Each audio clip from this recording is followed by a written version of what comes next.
Poker Sports Radio. Más que un deporte.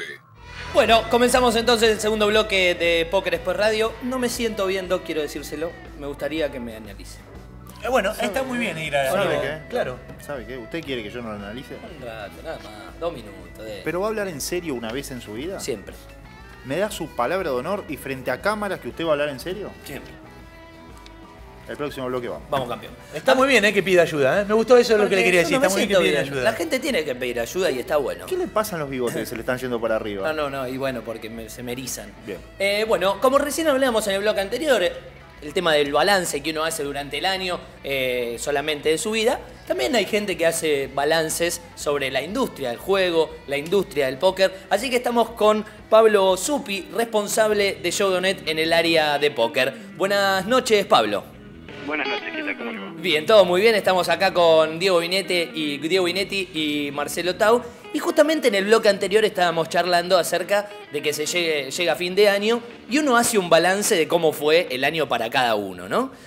¿Cómo ven ustedes desde la industria del juego, la industria del póker, cómo ha sido el balance del póker, tanto en nuestro país o a nivel mundial? Mira, para el póker en general ha sido un año raro. Me parece que a nivel internacional todos sabemos y no podemos obviar el tema del Viernes Negro y lo que fue la evolución del póker, que parecía que el 2011 se iba a comer el mundo, digamos, que era el año para el despegue definitivo y para terminar de afianzar un montón de cosas, y lamentablemente algunas medidas que se tomaron a nivel internacional y que todos conocemos hicieron que la industria se parase un poquito, que se reinventaran algunas cuestiones, que los jugadores online se viesen perjudicados de diferentes maneras.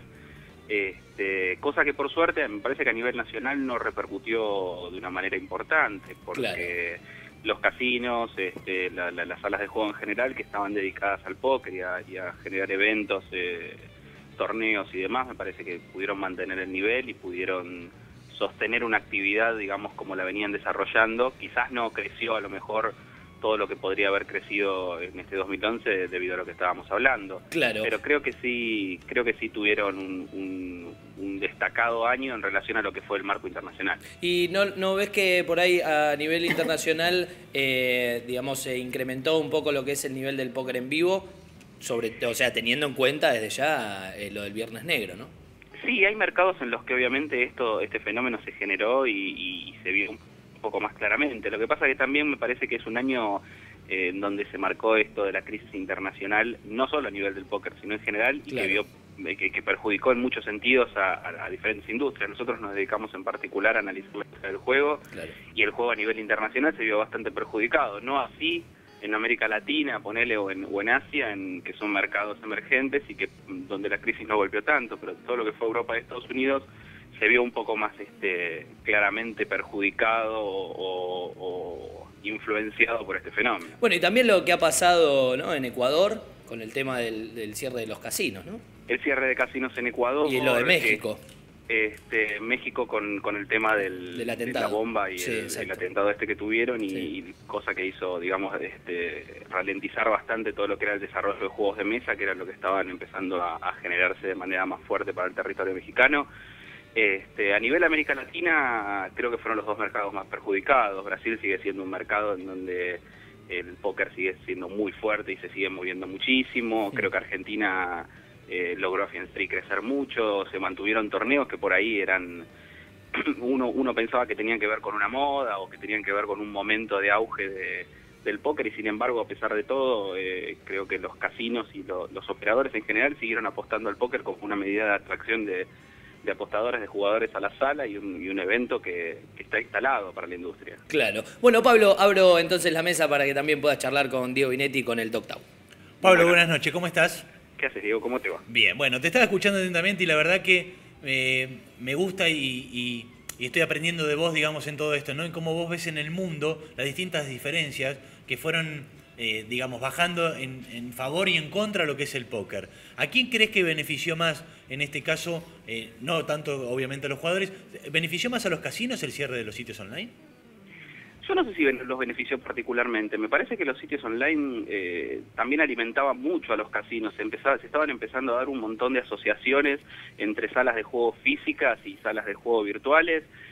torneos que una vez que tenían sus clasificatorios y sus instancias previas online terminaban en un gran torneo presencial. Creo que eso lo perjudicó a todos por igual. Quizás obviamente no es por igual, en realidad me modifico ahí. Obviamente los online fueron los más perjudicados, pero sí creo que perjudicó en general a la industria el tema del parate por un montón de motivos, por el nivel de inversión que vos podés ver en este sector. Me parece que tenían una gran inyección de dinero para lo que es el póker, tanto en su difusión, promoción, publicidad. Había un montón de cuestiones que se movían alrededor del póker online, que indudablemente en este año no es que se suspendieron, pero sí que bajaron en volumen, bajaron en fuerza, tuvieron que reacomodarse un montón de fichas en el mercado, y eso no sé si benefició quizás tanto a los casinos como se podría ver en primera medida. Bien, ¿y cómo ves la posibilidad que para el año entrante, en el 2012, esté la posibilidad de que estos sitios online se regularicen, obviamente con el apoyo de los casinos? ¿Cómo ves que es tan cierto esto de real o está muy lejos?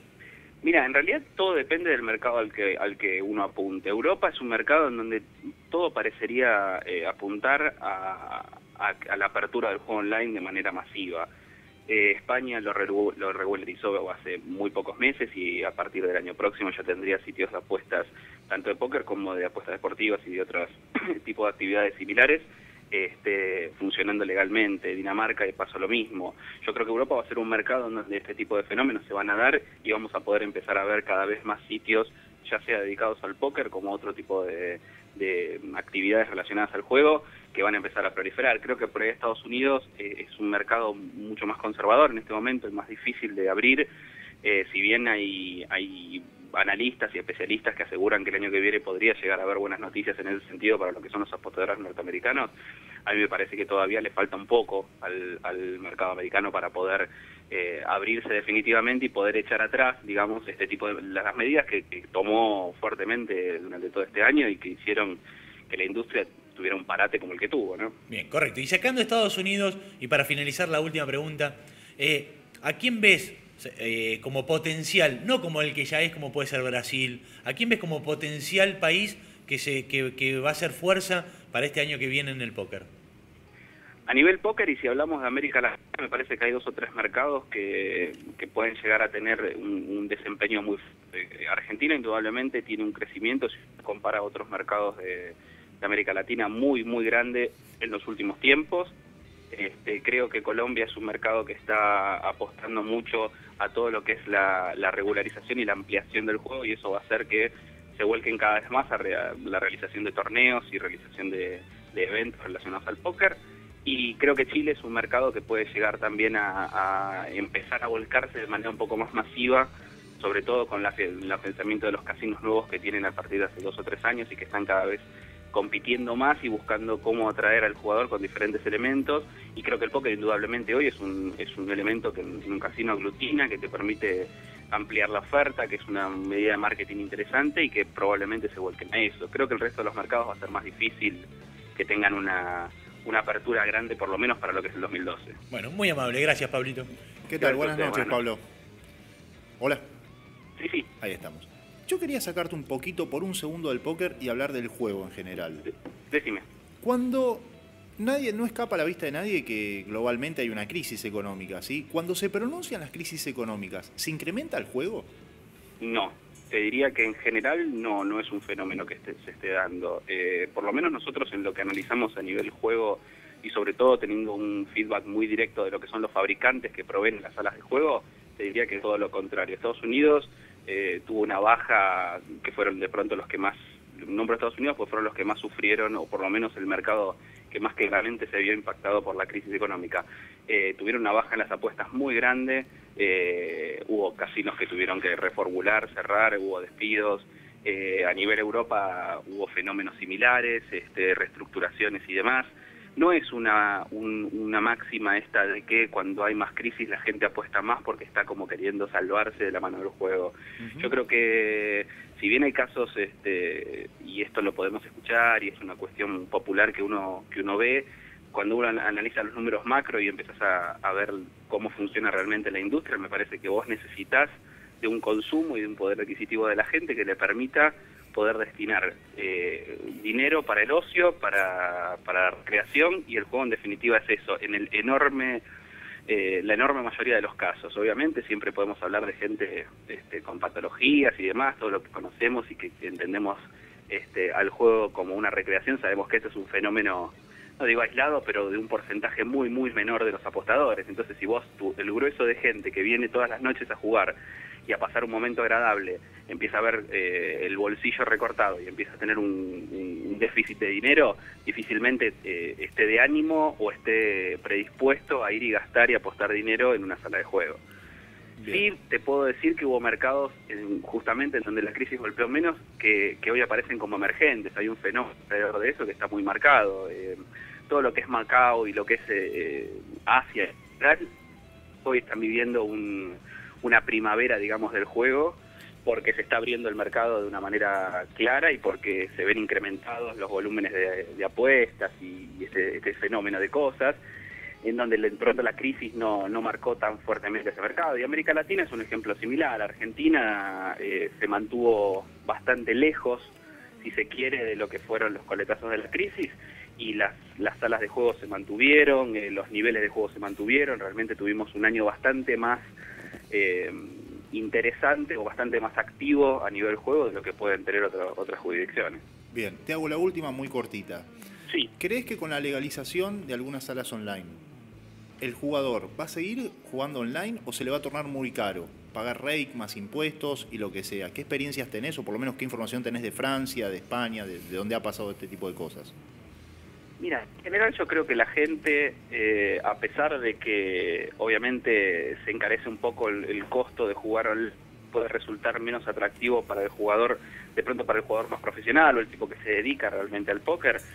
En general la gente que entra a jugar este tipo de cuestiones no las tiene tan presentes. Entonces, si bien vos ves un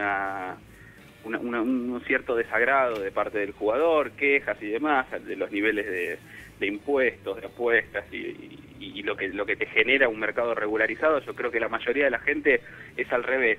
Es más probable que un mercado regulado y con una promoción fuerte y con una actividad fuerte sobre los jugadores atraiga más jugadores, a pesar de que los costos quizás sean un poco más altos, que el jugador se termine alejando de la mesa online para jugar en una mesa física. Creo que eso pasa de pronto sí más en el profesional de póker, en el tipo que le dedica horas de su día y que lo toma como una profesión, y ahí sí se va a ver un poco perjudicado por estos valores, pero el apostador en general me parece que no pasa por ahí. Perfecto, muchísimas gracias. Pablo, desde ya te queremos agradecer la comunicación telefónica. Realmente muy interesante el punto de vista, por lo menos desde donde ves el póker y donde ves también el juego, ¿no? Y poder darnos a conocer esta información realmente muy interesante. Bueno, muchachos, muchísimas gracias, les agradezco la oportunidad y a su servicio para cuando necesiten. Por favor, que tengas una feliz Navidad y un muy buen año. Chao, hasta luego. Hasta luego. Creo que está muy bueno e interesante el punto de vista que mostró Pablo con respecto tanto al póker como también, porque como recién hablábamos, ¿no? El tema de los balances que cada uno hace anualmente. Creo que el jugador de póker, y como bien él decía, ¿no? Sobre todo en Estados Unidos, debe hacer un balance sobre esto. Lógico. Teniendo en cuenta del cambio rotundo que ha tenido. Hasta el momento, como decía él, en Argentina... Bueno, pero igual hay muchas Estamos, movidas, ¿eh? por eso, por favor. Claro, por eso el Doc y yo en un momento estábamos cruzando los Pero dedos. muy buena también la pregunta, Doc, que usted ha realizado. En caso de regularizarse... Es que vamos a ser honestos, el mundo online no quiere la regularización, le tienen miedo y dicen que se encarece muchísimo jugar. Y lo peor de todo es que cuando lo regularizan, usted tiene que jugar contra gente de su país. O sea, no puede jugar contra... claro, bien. Okay. Entonces cambia la cosa. Bueno, amigos, vamos a ir a una pausa. Yo realmente no me estoy sintiendo muy bien. Voy a ver si ahora el Doc me recibe. Iba a decir me atiende, pero sabía que era justa para dejársela a usted. Así que... Picando. Exacto, a ver si me recibe en su consultorio. Vamos a la pausa y ya volvemos con más Póker por Radio. Poker Sports Radio. Más que un deporte.